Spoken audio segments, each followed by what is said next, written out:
in a world that is changing every single day, and in a world of real estate where we think we're just getting into the business of listing and selling homes, there's so many opportunities that are ready to be taken. And today on Agents in the Trenches, we're going to be diving deep with a professional that's been in the industry for about 6 years. She has built not only her real estate business, but she has also built several other incredible platforms of which we're going to be speaking today. So if you are in the world of real estate or wanting to get into real estate, or maybe you think that all you're going to have the opportunity to do is list and sell homes, get ready because this episode is for you. Real estate is not just for realtors, but the people that are in real estate can build a whole empire doing things they probably never even imagined they were going to be able to do. I am a first-hand account of what the powerful vehicle of real estate can really do for our life and our business whenever we want to build financial independence, financial freedom, financial legacy, and yes, like I always say, generational wealth.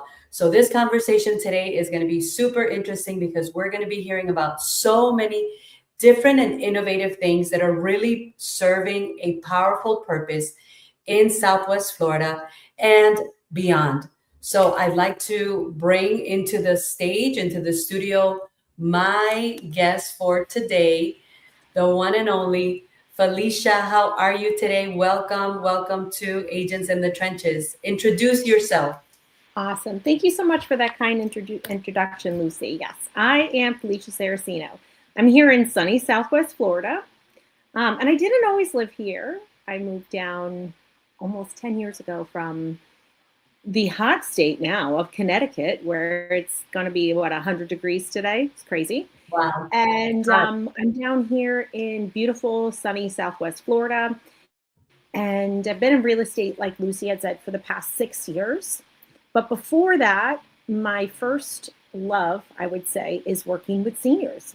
So I was an executive director for assisted living and memory care in both Connecticut and down here in Naples. And I was an executive director, so I ran the building and was the administrator. And I also did sales and marketing and business development. So seniors is something that is really passionate. I'm really passionate about, and how I have built my business. And I saw a gap that was forming, and we'll talk about that in a little bit. And I created the business that I have, which is serving seniors here in the marketplace. On the flip side, I was asked about 2 years ago to help coach agents who want to work with seniors, because there's a tremendous gap in that. And we have to make sure that we're serving seniors with integrity and heart during transactions, as sometimes they're first-time home sellers, right? Right. And so I'm now a real estate coach for that nationwide. I'm also an avid national speaker for it. And, I am here to bring advocacy and awareness to this, because seniors are our number one seller demographic for a few years in a row now, as per the NAR demographic reports that are out there. So tell us a little bit about your trajectory before real estate. What did you do? I was an executive director for assisted living and memory care. And I started out as a sales director. And so moving folks into senior living, no one calls up every morning and says, hey, I want to move into senior living. There is a need for it. And so I started out working with moving folks into senior living. To date, I've moved well over 400 seniors into senior living, and I've helped them and their families take that journey.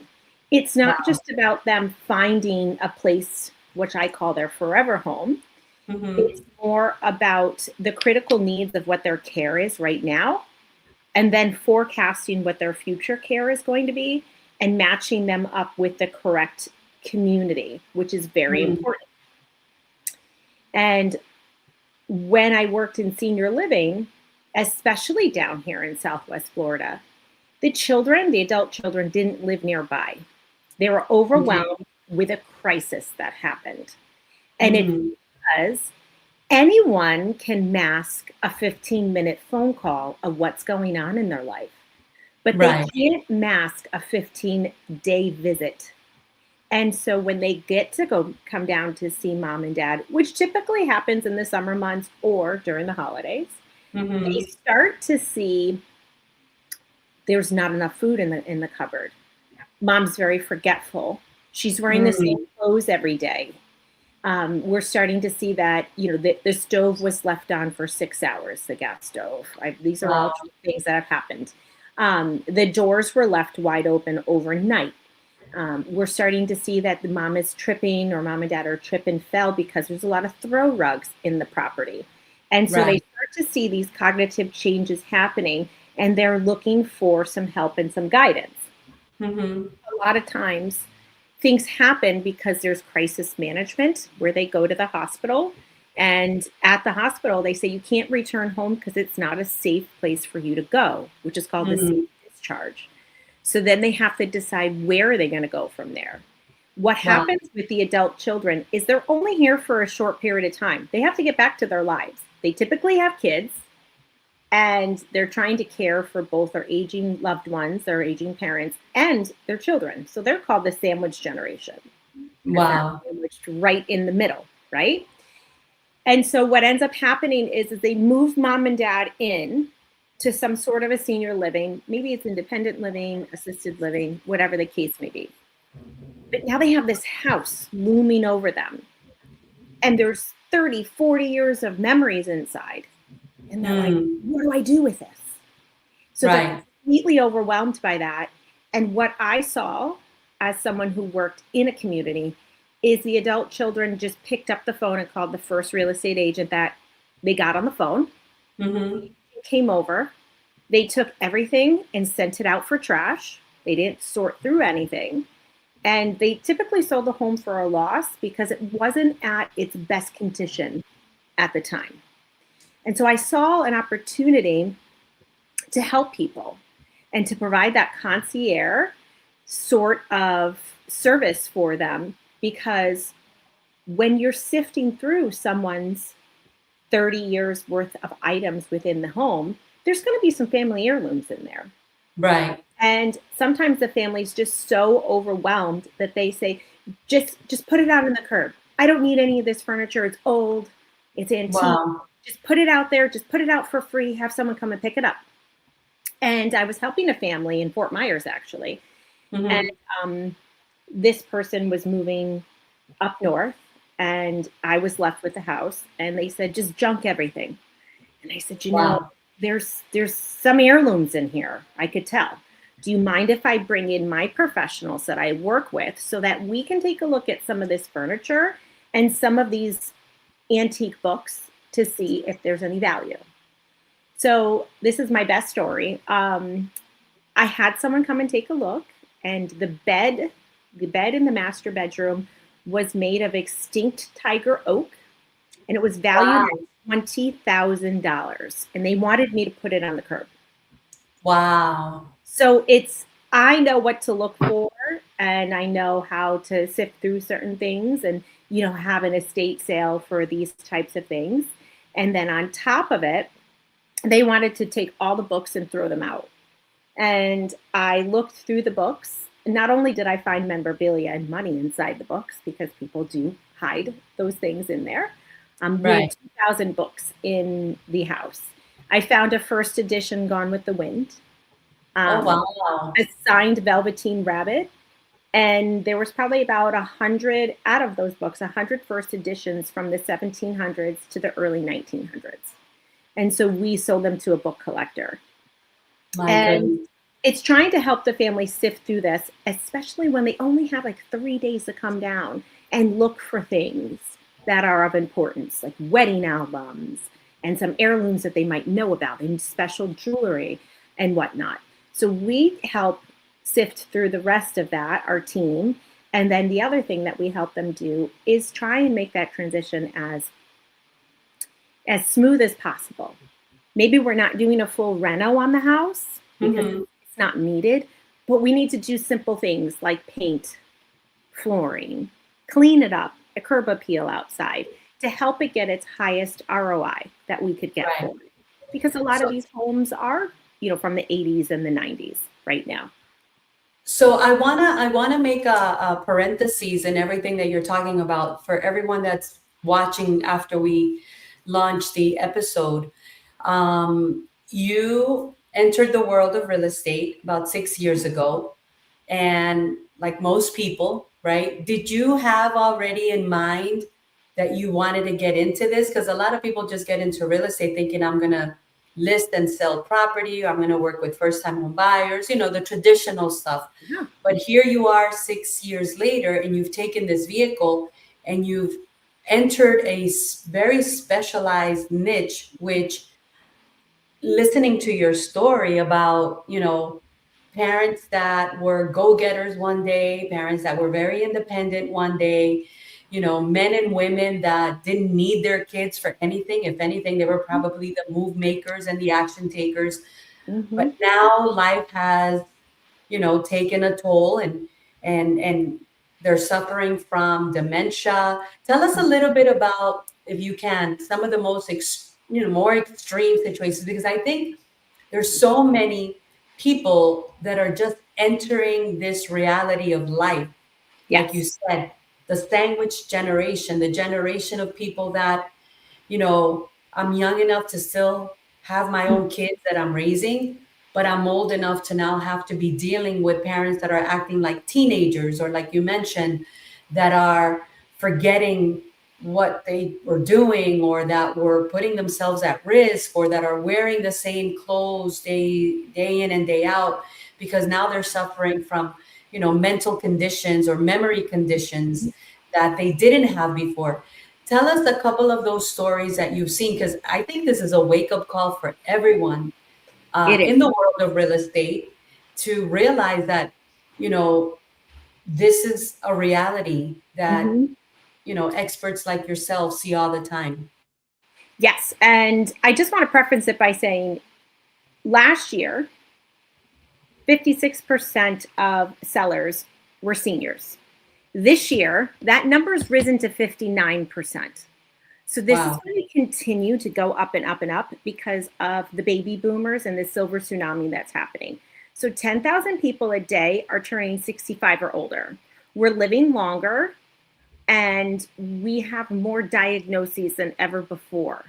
And so what happens here is sometimes I call them the first-time home sellers, people who are selling their homes. A lot of times they're widows who their husbands did everything for them, and they just don't know what to do Wow. because they just never had.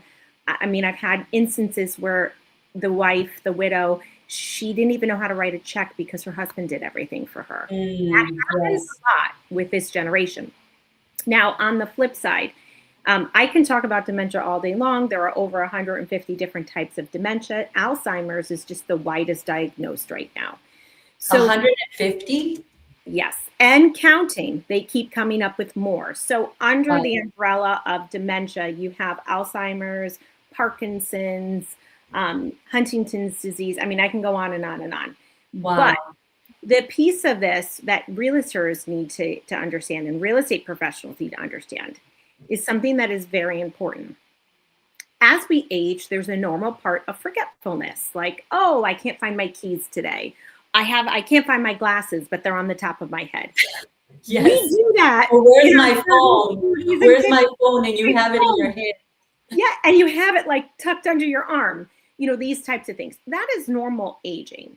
What ends up happening is, once someone has a diagnosis of Alzheimer's or dementia, that's where it gets to be a slippery slope for folks. And that is where we as agents need to figure out, do they have any children? How can we best serve them? Who's their power of attorney? Because here in sunny, beautiful Naples, we have a lot of seniors that live here. But I will tell you a story that I was told by an elder law attorney.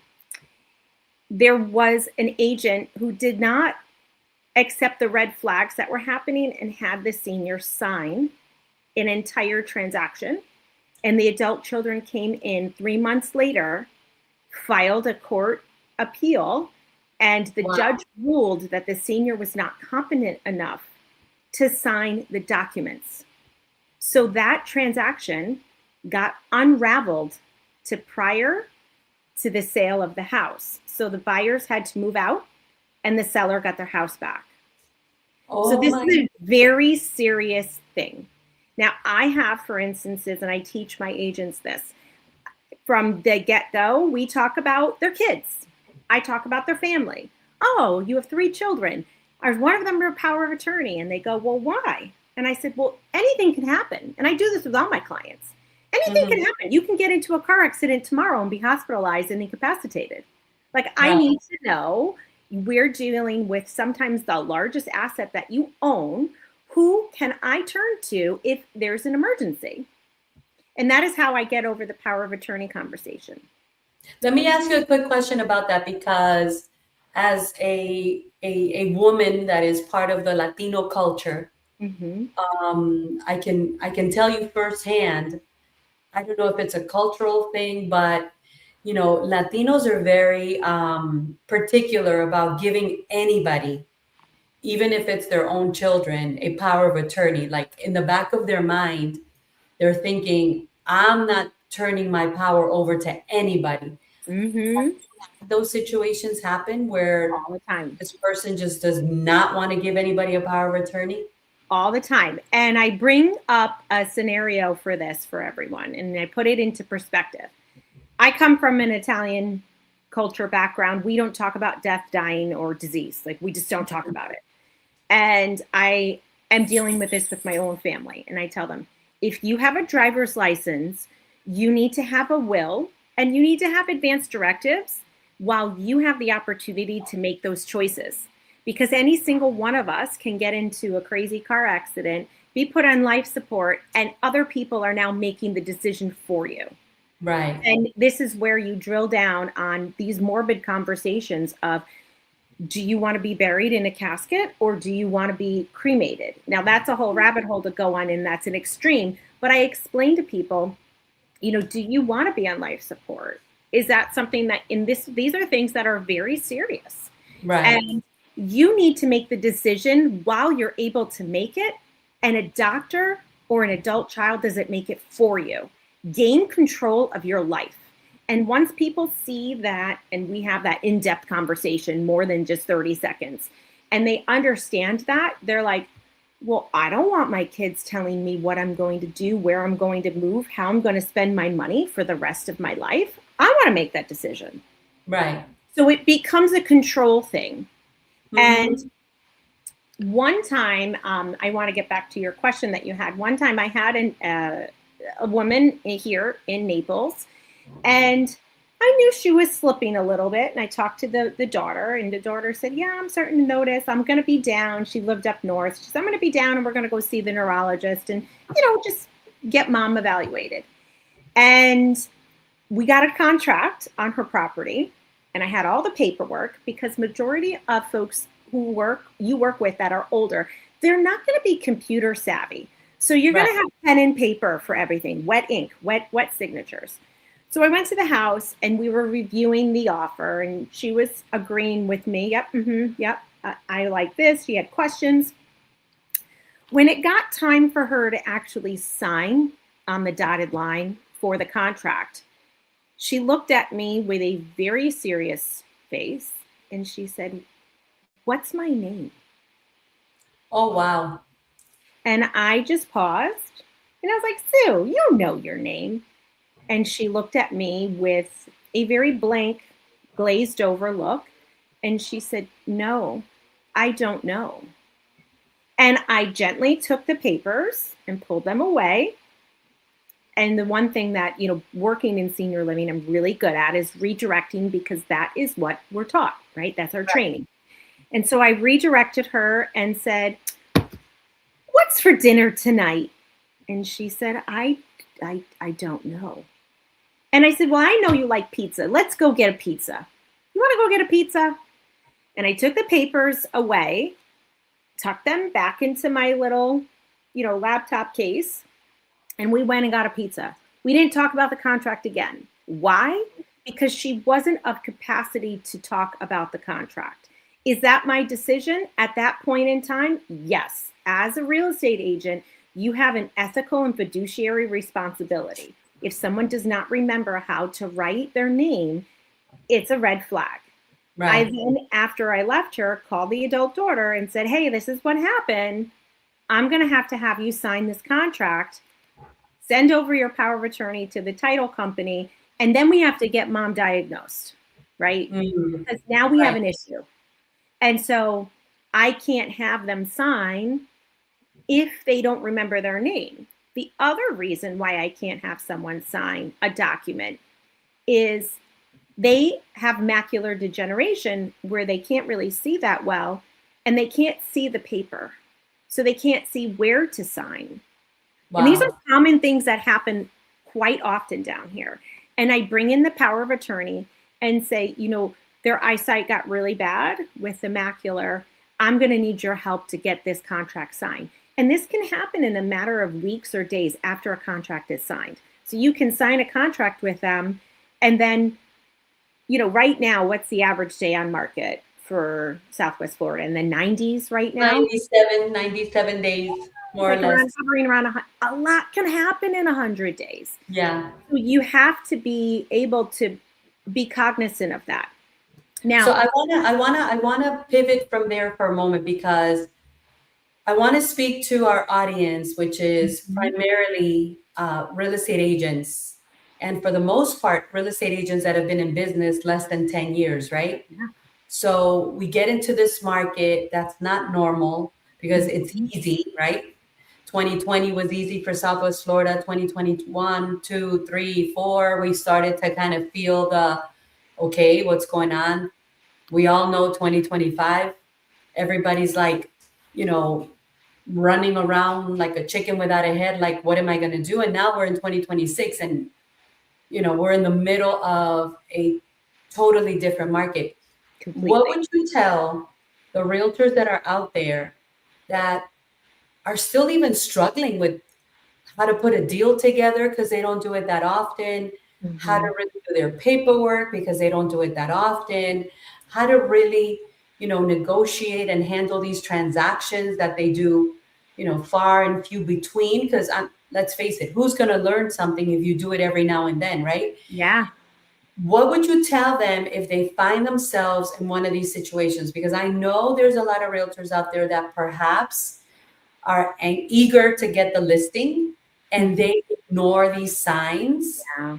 and they could end up in trouble because, like you just said, I mean, imagine closing on a house and then getting a notification or a summons from court that now you have to appear because you sold a property, listed the property, sold the property, went to the closing table with someone that in your due diligence you should have caught signs was not mentally, you know, competitive to be Yeah. able to sell their own house. What would you tell these realtors that are not paying attention to these red flags? Yeah.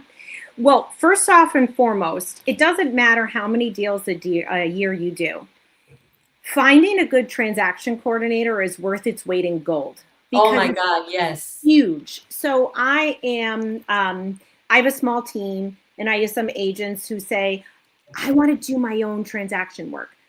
And I say to them, I want you to do your own transaction work, but it's going to be overseen from the transaction coordinator because I pay her regardless, right? As the team leader. But in the end, the transaction coordinator is going to help save you. And that is something that once you find a great TC, and if anyone ever needs any help, I know a few of them. I mean, their rates are anywhere from a couple of $100 and up, right? You can find a really good TC, I would say around like $300-400 a transaction. To me, that's the cost of business. It's like Yes. going and taking listing photos and getting a professional taking them. It's the cost of business. And Right. it's helping keep you compliant and safe.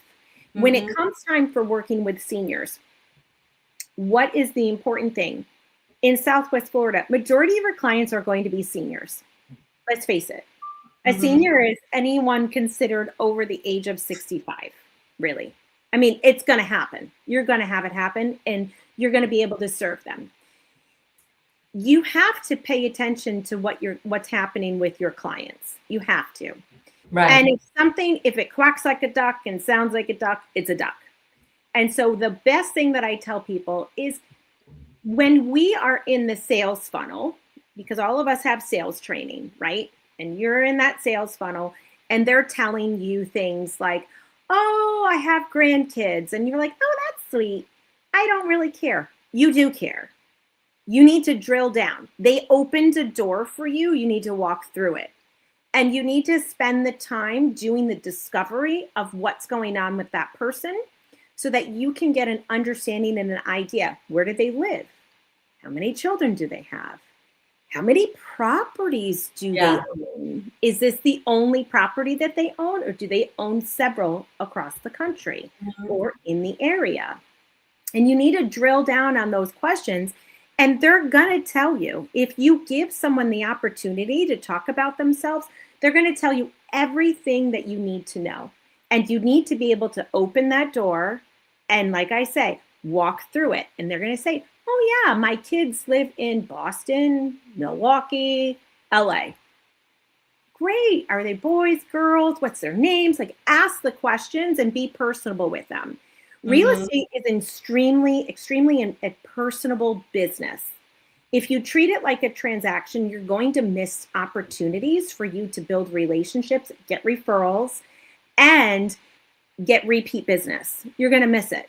So make sure that you do that. So that's number one.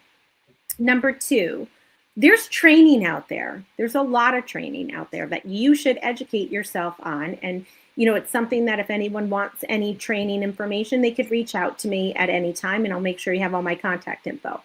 But there's training that you can do for yourself. I mean, you can even go to the Alzheimer's Association and look at the top 10 warning signs of Alzheimer's and dementia. It's not just for your clients, it's for your own family. This is happening more and more and more again. On the flip side, what we're seeing is a lot of multi-generational living. So we were talking earlier, before we jumped on here, about new builds that are in our area. Pulte over at Torino has an all-gen type floor plan. And that's for multi-generational living with a mother-in-law suite, with a separate entrance, sometimes with an extra garage attached to it. This is happening more and more again. And we're about 17% of buyers are multi-generational families. And are you seeing that because people are preferring to bring their parents to stay with them? They're like coming back to a more traditional, family oriented. We don't want, mom or dad somewhere else. We'd rather have them with us. What are you seeing in that trend? We're seeing that we want mom or dad with us so we can keep an eye on them. Number two, we want their equity in their home to put down on this home so that the home price is now affordable for our monthly payment. Okay. So if mom and dad are selling a house and they're going to net $500,000 from it, it's a nice chunk of money for them to go in on, put all of their names on the deed. And then upon their passing, it's a seamless transition over. And there's no step up basis, or there's no inheritance tax, which there's no inheritance tax in the state of Florida. But people are doing that right now so that it's an affordability thing. And we're seeing this across the nation because, mortgage interest rates are still hovering. They haven't dropped to what we all would like them to drop to. Right. And price for homes are starting to come down nationwide. But as someone who has a growing family, it's expensive to buy a property. And here in Southwest Florida, you got to spend close to $1 million or more to get the property that you are looking for to house your family if you have 4 kids. Right. And that's something that we're starting to see more of. So we do double end properties, buy and sell on that side. Now, as someone who works with seniors and has a referral basis and gets warm leads calls on a monthly basis of, I need to get my house sold, I need to move. working in this sector, and once you niche down, they always say, and I hate to say, niches make riches, right? Right. Mm-hmm. Once you start this, it's recession proof, because every year we know a certain percentage of people are selling to move into senior living. Senior living is very, very, very big. There are over 39 options here in sunny Southwest Florida for where you can live. On the flip side, the national averages right now, you have on average between about 5 to 7 seniors are moving in to a senior living community every single month. And that's for one senior living community. And I just said there's 39 of them. So out of those 39, I would say probably about 20 are seeing an average of 5 people moving in every month all year long. That's opportunity to sell their house. Now, why am I letting you know this? It's because they need to be serviced at a very high level. They don't understand how it is to sell a house here. Maybe they're from Michigan. I mean, a Michigan transaction, a New York transaction is vastly different than a Florida transaction. Right. They don't know what to do. Now, on the flip side, once one senior in a neighborhood starts moving into senior living, others follow. So you start to dominate neighborhoods because they're like, Felicia helped me sell my house and she can help you sell yours. Right. Help me get rid of all my stuff. So it is a recession-proof business because you're not doing cold calls. You're not door knocking. You're cultivating relationships with providers, with your folks who are helping you. You might call them your vendors. I call them my board of directors for folks who are on my team. And we're working together to help people during a really tumultuous time of their life. And you can create leads for yourself that way. Of course. So I want to bring a little bit of clarity. So you got into real estate. How did you end up becoming the senior lady? What happened? Was it one transaction, or did you come into real estate already saying, you know what, I see that there's this niche and I want to serve it? Was it a life experience that the opportunity find you, that you look to it? I want you to share a little bit about that backstory because,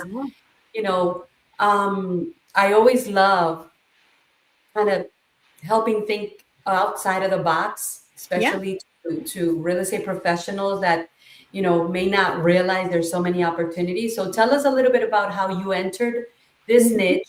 And then also, you are a certified dementia practitioner. Did you do this before or after you started serving this niche? So here's the interesting thing. I got into real estate during COVID 2020.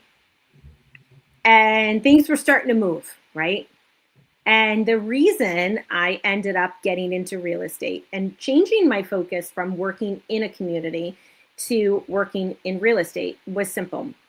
I wore a double mask and a face shield for 8 hours a day working in a community. And I said, I never want to do this again. Wow. I had chronic lung issues because of that. And unfortunately, I made that decision because it was tough. There's no other words to put that.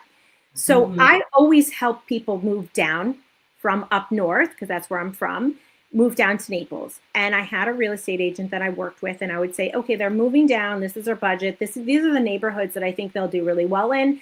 And I basically handed them the lead on a silver platter, and they always went where I said they were going to go. So I said, I see a opportunity here for me. And I didn't want to work in a building anymore. And I saw the gap for what was happening with the hundreds of seniors that I moved into senior living with the house. So I got my real estate license. Upon getting my real estate license, what does your broker teach you to do? Call 100 leads a day, call your sphere, start, pounding the pavement. They want you to door knock, which I would not do as a female. No. And I was petrified. I'm from up north. We don't door knock. No. Right. No. My husband's also ex-law enforcement. I was like, can I carry a weapon with me? I'm like, what if they try to kill me? These are things that go through my mind because I'm from up north. Right. So I I started doing the 100 calls a day, and they're like, you got to get into luxury, luxury, luxury, luxury, luxury, luxury, luxury. Well, luxury agents are luxury agents because of a network, or they got lucky with a client, right? So breaking into luxury is challenging, but I was ignoring the fact that I had this huge senior base. And once I drilled down on that and said, wait a minute, these are my people. These are the people that I can help. I already have a database right here. I know all of the folks who work in any senior industry across Southwest Florida. And once I started to tap into it, that's when the light bulb went off and I started getting leads coming to me and not the other way around. Okay. And so that is where I created this business. So I'm a firm believer of we have to have a reciprocal partnership. I gave out referrals every day to any business all across any industry, but nobody referred to me. And it was because I didn't read them what I call the rules of engagement of how we work together to build businesses. I'm going to love what you're about to say, because I was having that conversation with someone last week, and I said, you've got to let people know that it has to be a win-win. Yes. And we get into real estate and we are indoctrinated into just giving people business and never, having a win-win relationship. So tell us what the laws, the rules of engagement. I like that. Rules of engagement. And it sounds simple, but it's not simple. So this is part of our, giving you some nuggets to write down from what we do with our coaching students and what I learned from my business coach. So when you work with a loan officer, when you work with a title company, it's really hard for them to give you business, right? Because they're serving thousands of agents. But when you work with someone who's a house painter, when you work with an attorney, when you work with financial advisors, letting them know, hey, look, I want to grow my business. Are you looking to grow your business? If they say, I can't handle one more client, that is not the business partner for you. And you have to identify that and cut them loose and move on. Yes. Even if you have a relationship with them, they're never going to support you. Right. So let's take, for instance, an attorney. You can do this with a divorce attorney. You can do it with family law. You can do it with estate planning. I'm looking to grow my business. Are you? Perfect. I have people who are going to be closing on a property. Now, make sure you write this down. They're going to close on one of their largest assets that they ever own. What happens post-closing? They got to update their will. Right. And guess what happens when you say, hey, once we close, are you going to update your will? And they'll go, oh, yeah, I got to do that. Let me call my attorney. Or, no, I never thought about that. Well, do you have an attorney? No, I don't. Great, I have one for you. Even if you don't have one, you have one for you. You're a real estate agent. You know everybody. Now, I'm going to tell you this. 67% of people nationwide do not have a will for their assets. And what happens? Probate. And what happens with probate? It can be anywhere from $3,000 to $5,000 for you to go through probate to get someone assigned to sell the property. And it can take up to a year or longer. So these simple things happen. I tell people, I have the best person for you. Let's make sure you have all of your will down, your probate stuff taken care of, ladybird deed, whatever the case may be. And I can get into trust, and we don't need to get into that. Once you get that, and you get that client that says, yes, I need to get a will, now you're going to call your folks. If you don't know a state attorney, you're going to call your title company and say, who do you use for wills? Who do you use for? And they're going to say, oh, XYZ attorney. Great. Can you do a warm email intro for me? Because they're never going to take my call if I call them, ever. Right. No attorney's going to take your call. But they will respond to an email from a mutual friend or a business professional. And you're going to say to them, great, I have a referral for you. But in the meantime, I know that you do estate planning. Do you do probate? And what is probate? Well, probate is someone passed away. Now the judge has to assign a personal representative, and now they get to get that house sold. Well, who are they working with as a real estate agent? They can say, oh, well, we just rotate. Well, can you throw me into the next rotation? Can I help service your clients? And they're going to say, yeah, what do you have for the referral? Well, my client just closed on this house, doesn't have a will, and we need to get them all set up for their will, advanced directives, and possible a trust. You just gave that attorney about anywhere from $3,000 to $5,000 worth of business right there.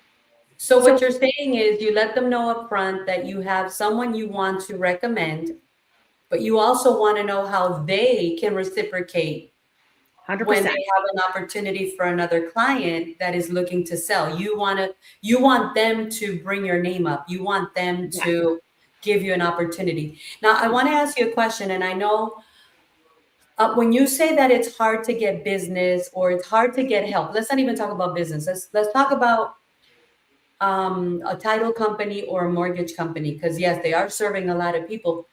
But give me your thoughts on why do you feel it would be hard for them to help you build your business as well?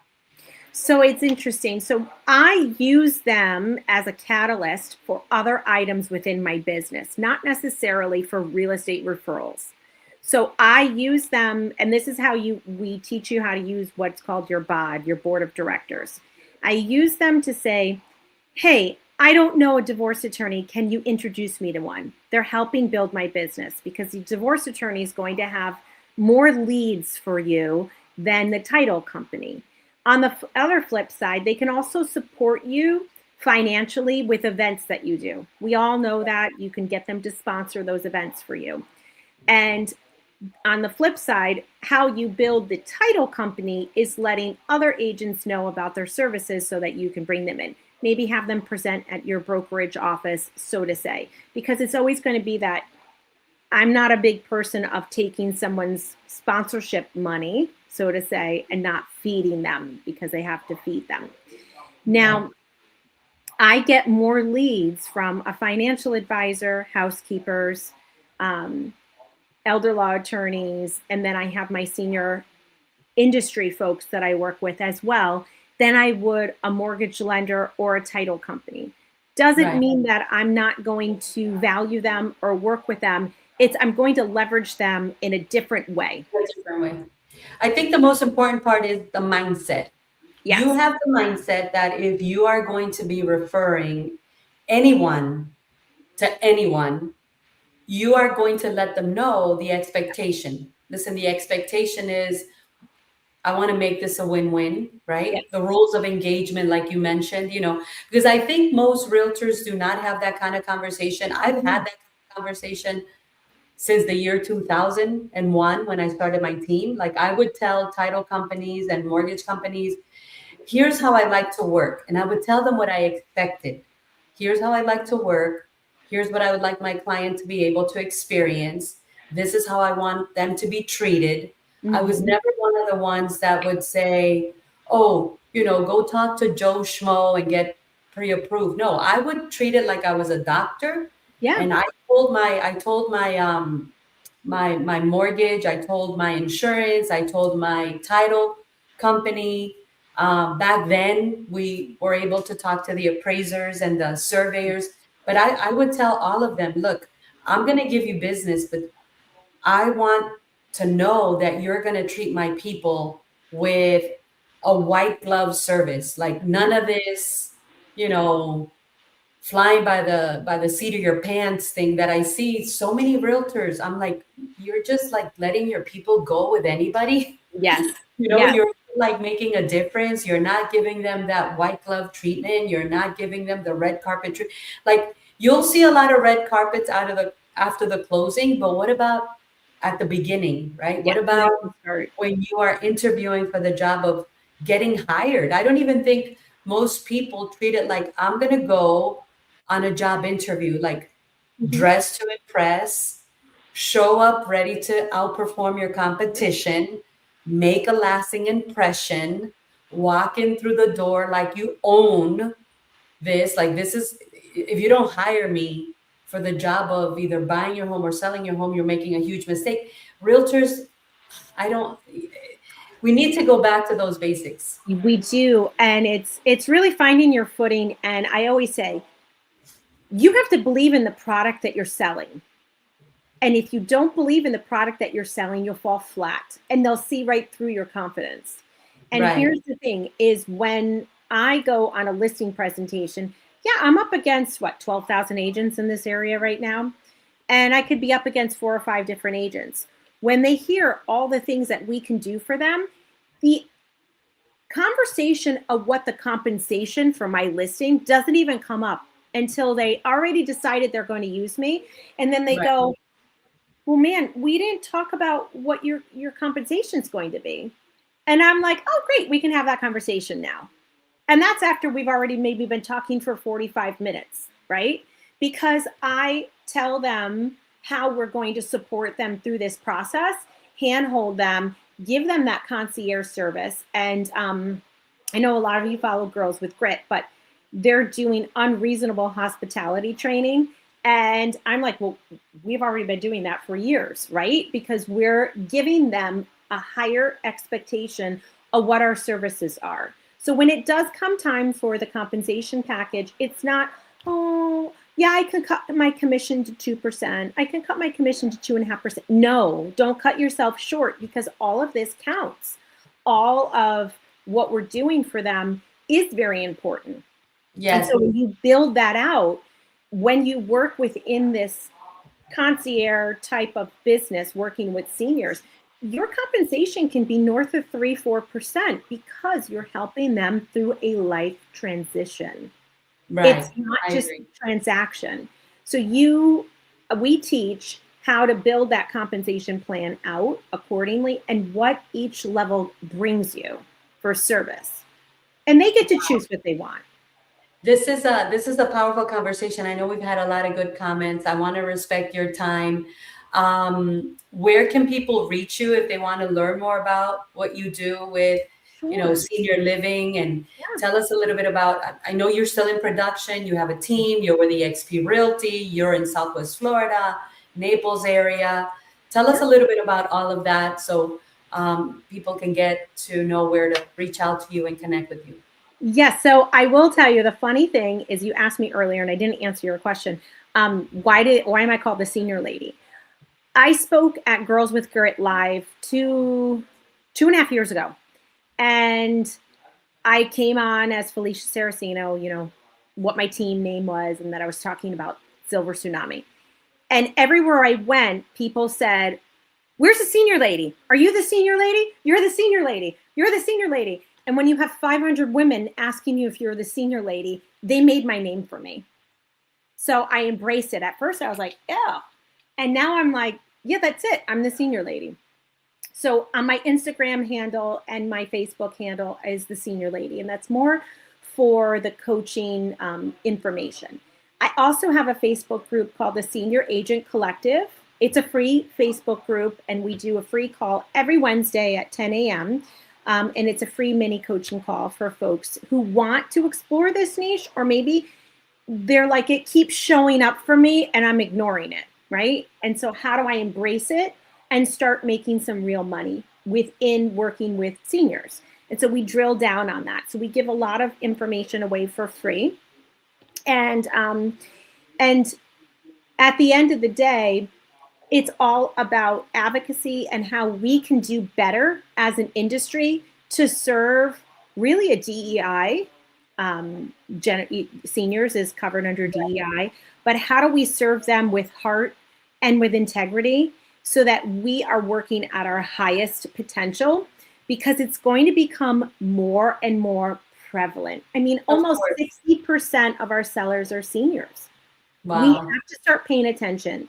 So I always say to team leaders, if you don't have someone who is your senior person on your team, you're missing an opportunity. It's no different than working with waterfront or golf. If someone came to me and said, hey, I'm looking for equity golf in Naples, and I know that there's over 90 golf courses, I'm not going to know what's equity and non-equity golf. I have to partner with someone who is. Right. So what we're doing is working together so that If an agent wants to learn how to work with seniors and serve them at their highest potential, they can. And then also, if you have a team, they know who that go-to person is as a team, so that they're not working in the dark or don't know what red flags to miss. I love it. Yeah, and I am with EXP, and we have the EXP Seniors Network. That's part of the EXP One groups. I was just promoted to the global chair for that about a week ago. So it's new. So, yep, thank you. And we are pushing this out globally because it's a global initiative right now on how we can best serve an underserved demographic so that it's not so transactional and it's transitional. Yes, and very relational. So, guys, you heard it straight from the expert, the senior lady, Felicia. It was amazing having you on Agents in the Trenches. Thank you for accepting the invitation. We always like to bring experts that can deliver at a very high level, and you have certainly done that today. You've made this, segment, this episode of Agents in the Trenches, very, very valuable. And I know that what you spoke about is something that we need to hear more of. So I hope this is not your first and last time. You're welcome to come back again in the future. And thank you so much, everyone. Go follow Felicia and get into her group, and let's collaborate, let's contribute, let's make an impact together. And thanks again, Felicia. All right. Thank you so much for having me. I appreciate it. And I love sharing this. It's a huge passion for me. So, Yes. it's something that I enjoy. Thank you. Awesome. Thank you so much. And I'll see everyone again next week, same time, same place here on Ages in the Trenches. Set your reminders, 9:30 a.m. Eastern Standard Time. Ages in the Trenches, where we talk about the real, raw realities of the world of real estate and beyond. See you next time, guys.